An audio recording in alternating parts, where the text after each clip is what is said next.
और चर्चा इसलिए भी हो रही है क्योंकि जेपीसी ने अपनी रिपोर्ट पूरी तरीके से तैयार करके उस पर मोहर लगा दिया, इनके रिपोर्ट को पास कर दिया है। कल स्पीकर के सामने, लोकसभा स्पीकर के सामने पेश की जाएगी और 31 जनवरी से बजट सेशन शुरू हो रहा है। उसके बाद 4 अप्रैल तक ये चलेगा और इसी दरमियान इस पर चर्चा होगी, यानी कि इसे टेबल किया जाएगा पार्लियामेंट के अंदर। तमाम लोग हमारे साथ बने हुए। जावेद अहमद साहब, यहाँ पूरी चर्चा के दौरान एक एग्जाम्पल भी दिया गया, संभल का रिसेंटली भी एग्जाम्पल दिया गया।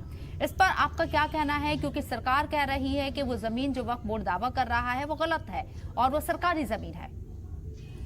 जी हाँ, हमारे मोइली साहब भी इसका जिक्र किया। जो उत्तर प्रदेश में जो सिनेरियो है, जो एक नई तस्वीर सामने आई है और उन्होंने 25 नवंबर 2024 को एक वक्फ रूल बना के लाए और उसमें वो सारे प्रोविज़न हैं जो अभी के अमेंडमेंट में हैं। मिसाल के तौर पे वक्फ जो जमा मस्जिद की जो बात वहाँ पे जो है, वहाँ पर जो जिसके लिए इतना विवाद हुआ, तमाम मामला वहाँ पे 1991 प्रेसिडेंट अवर्स को एक्टिवेट किया गया। जो पुलिस चौकी बनी है वो 1929 में अब्दुल समद नाम के व्यक्ति ने वक्फ किया, जो अलल औलाद है, और उस शहर में तमाम मोहल्ले उसके वो आबादी है तो उसका दर्ज है और ये तमाम रेवेन्यू रिकॉर्ड में भी इंदराज हैं, तमाम गाटा संख्या है, आबादी है। लेकिन ऐसे मामलों में जहां रिकॉर्ड की बात होती है, जैसे कहा कि रिकॉर्ड होना अच्छी बात है, तो जिनका रिकॉर्ड है, इसी तरह 125 ऐसे गजट हुए हैं, 1,25,000 गजट हुए हैं उत्तर प्रदेश में। तमाम उसकी वक्फ की बात उत्तर प्रदेश में करना ज़रूरी इसलिए है कि उसको टेस्ट केस माना गया है। उसमें वहाँ पर उसका सर्वे कराया गया है, उसमें ये भी देखा गया है कि कितने राजस्व रिकॉर्ड में दर्ज हैं, इंदराज हैं और कितने वक्फ बोर्ड में इंदराज हैं। फिर उनकी मैचिंग की गई है, तो मैचिंग करने पर जो स्टेटमेंट आया है कि 7,000 ऐसे वक्फ प्रॉपर्टी हैं जो रेवेन्यू रिकॉर्ड में इंदराज हैं।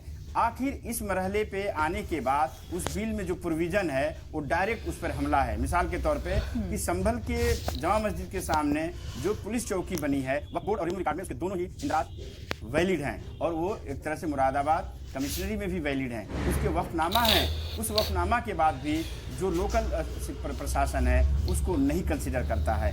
तो जो सबसे बड़ा खतरा है कि क्या वक्फ बना रहेगा, ये तमाम कवायद तब होंगी जब वक्फ बचेगा।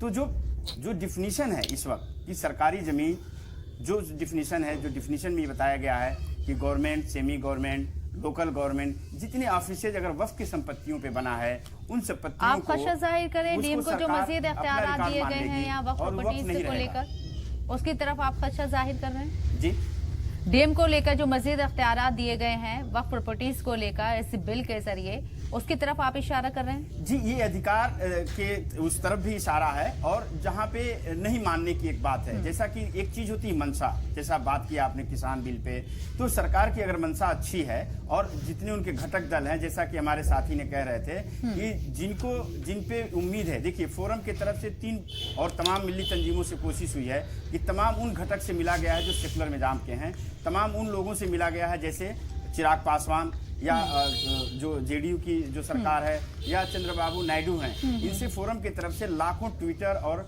सोशल मीडिया के जरिए इनको एक पत्र लिखा गया और इनको याद दिलाया गया कि लेकिन बहरहाल अब तो जेपीसी में इस रिपोर्ट के ऊपर पूरी मोहर लग चुकी है, मसौदा तैयार हो चुका है। एक चर्चा को आगे बढ़ा रहे हैं, तमाम लोग हमारे साथ इस चर्चा में बने हुए हैं। मेरा सवाल जावेद अहमद साहब आपसे है, जिस तरीके से यहाँ पर 14 तजवीज को माना गया है, हालांकि सभी पोशीदा रखा गया है क्योंकि इसे पार्लियामेंट में पेश किया जाएगा। जॉइंट पार्लियामेंट्री अपनी यहाँ पर कहीं ना कहीं एक जो प्राइवेसी होती है उसको बनाए रखने की कोशिश की गई है, लेकिन कुल मिलाकर मिलीजुली खबरें मार्केट में हैं और सामने भी आ रही हैं। मेरा सवाल आपसे ये है, आपको क्या लगता है कि जो मुस्लिम तंजीमें हैं वो इसकी मुखालिफत कर रही हैं?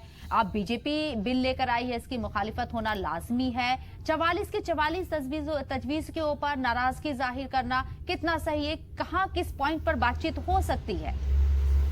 देखिए, ये जो मरहला है, बहुत अफसोस है जो पैनल पे बात शुरू से 8 अगस्त से ये बात हो रही है कि एक नैरेटिव है कि समाज की बेहतरी, करप्शन को दूर करना, इसको रोजगार से जोड़ना और इसको एक जीडीपी का हिस्सा बनाना, ये एक नैरेटिव था। लेकिन हकीकत में ये है कि 44 अमेंडमेंट तो बड़े थे, कमोबेश मिला के 100 से जायद थे।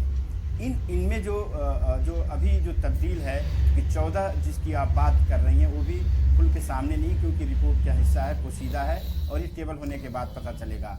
ये 14 वो हैं जो गवर्नमेंट, जो सरकार के, जो बीजेपी की तरफ से जो मेंबर थे, यानी बीजेपी के भी घटक में जैसे चिराग पासवान हैं जेडीयू है और चंद्रबाबू नायडू हैं, इनके लोगों का उसमें कोई सुझाव नहीं था। और ये सुझाव 14 ऐसे हैं जो अभी अल्ट्रा हो सकते हैं, यानी मिसाल के तौर पे 2 खातून का होना, ये 2013 में था, इसमें भी इन्होंने अपनी काफ़ी पीठ थपथपाने की कोशिश की है। लेकिन क्या उसमें जैसा खबर से पता ये चल रहा है कि वो किसी भी मजहब की हो सकती हैं। किसी के डोमेन में, यानी किसी के मजहबी मामले में जो संविधान के दिए हुए स्वरूप हैं, और बहुत खूबसूरत मुल्क है, सबको आज़ादी है, सब चल रहा है और चलता रहेगा, अल्लाह ने चाहा तो सब चलेगा। लेकिन जो सरकार की जो मंशा है कि अल्लाह के नाम से दी हुई दान की संपत्ति वो अलल औलाद अलल खैर, ये एक अल्लाह से मंसूब है, इसका कस्टोडियन जो है वक्फ बोर्ड है और सरकार अपने ही फ्रेमवर्क में काम करती है।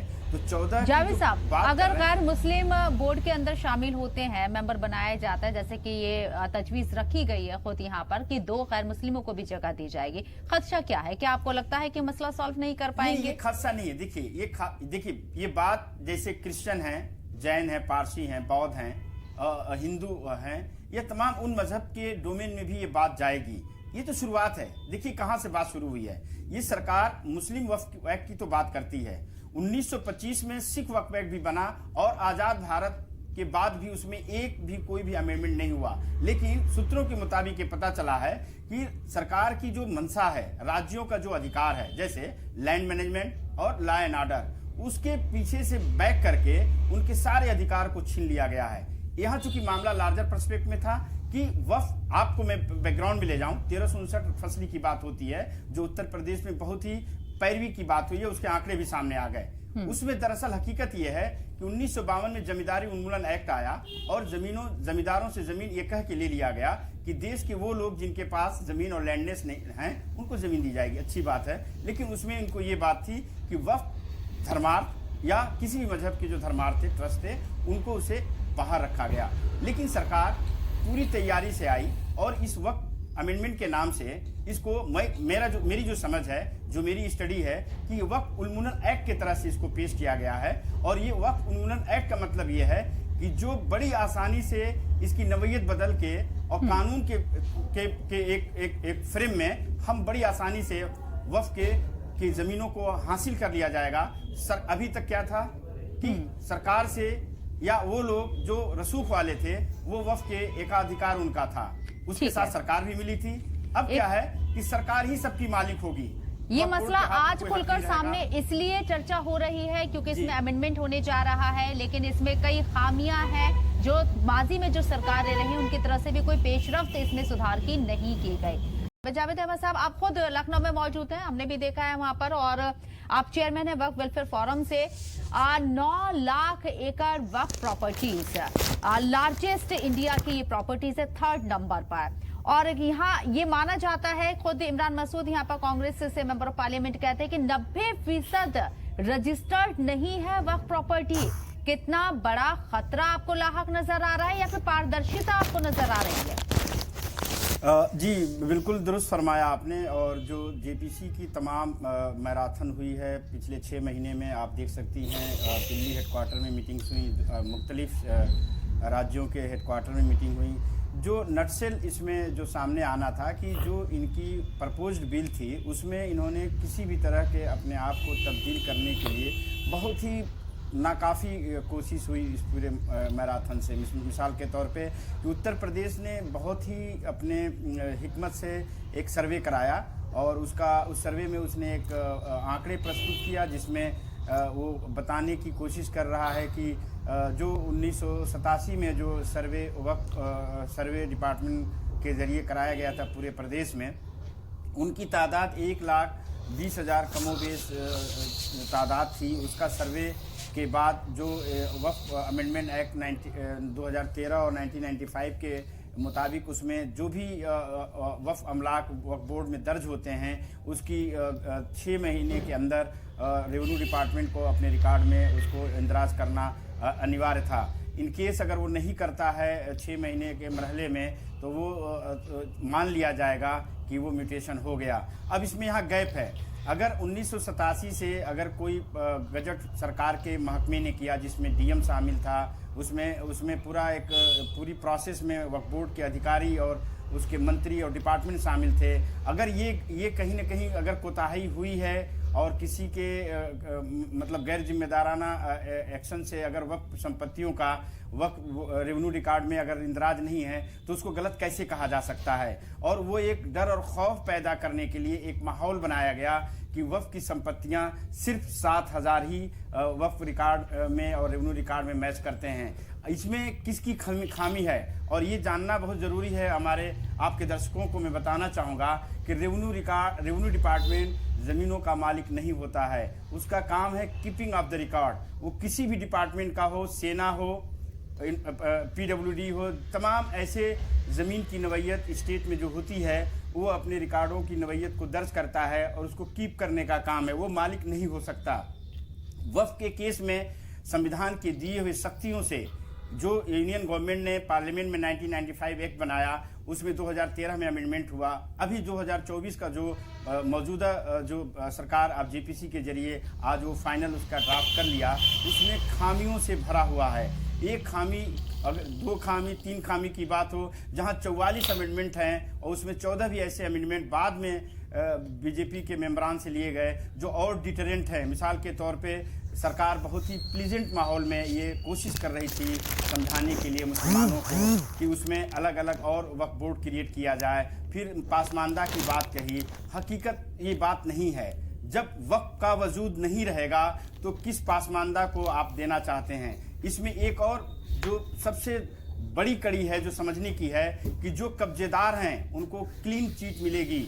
इस अमेंडमेंट में एक जो खास बात है कि आप समझ सकते हैं सिर्फ उत्तर प्रदेश में 37 ऐसे वक्फ बड़े अमलाक हैं जिसमें गवर्नमेंट, सेमी गवर्नमेंट और पंचायतों की भवन हैं जिनको इस अमेंडमेंट से उसको राहत मिलेगी और उसका मालिक हो जाएगा। आप इस बात को समझें कि संविधान में दिए हुए जो रिलीजियस राइट्स हैं उसका ये वायलेशन है। ऐसे मामले में सुप्रीम कोर्ट को इस बात पे गौर करना होगा कि अगर किसी भी रिलीजियस राइट यानी किसी तरह के राइट्स का वायलेशन है तो ये मैटर सुप्रीम कोर्ट में जाता है। तो 13(2) ये कहता है कि ऐसे अमेंडमेंट, ऐसे कानून बनाए हुए वो नल एंड वाइड माने जाएंगे। लेकिन जो राजनीति है वो एक अपने स्पीड से चल रही है